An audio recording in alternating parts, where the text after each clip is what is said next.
Hello everyone, I am Advocate Akhil Solanki, Associate with LEXIS and Company. So today we're going to discuss a Calcutta High Court's remark that the admitting jurisdiction in the pleading is enough for express agreement under Section 12, Subsection 5 of the ANC Act. The High Court of Calcutta has held filing of pleadings before the arbitral tribunal and agreeing to the jurisdiction of the tribunal therein satisfy the requirement of express agreement given under proviso to Section 12.5 of the Act. Section 12.5 of the Arbitration and Conciliation Act 1996 provides that notwithstanding any prior agreement to the contrary, any person whose relationship with the parties or counsel or subject matter of the dispute fall under any of the categories specified in the 7th schedule shall be ineligible to be appointed as an arbitrator.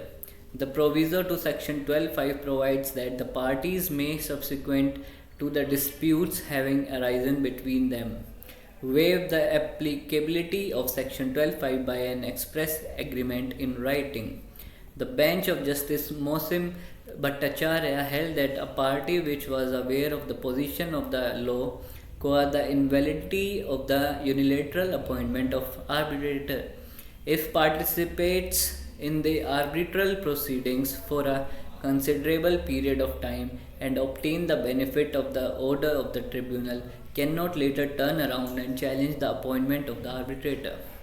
The courts held that all unilateral appointment of arbitrator are not invalid as per se unless the arbitrator's relationship falls within the 7th schedule of the ANC Act. Therefore, the court in this matter held that the contention of the parties, the petitioner challenged the appointment of the arbitrator on the grounds that arbitrator was unilaterally appointed by the respondent. Therefore, his appointment is void ab initio and he lacks inherent jurisdiction to decide the dispute between the parties. Thus, the objection to appointment is an afterthought to wriggle out of the arbitration proceedings, and the court held that the Section 12.5 nullifies any agreement made between the parties before the appointment of an arbitrator where the person appointed comes within any relationship and categories specified in the 7th schedule.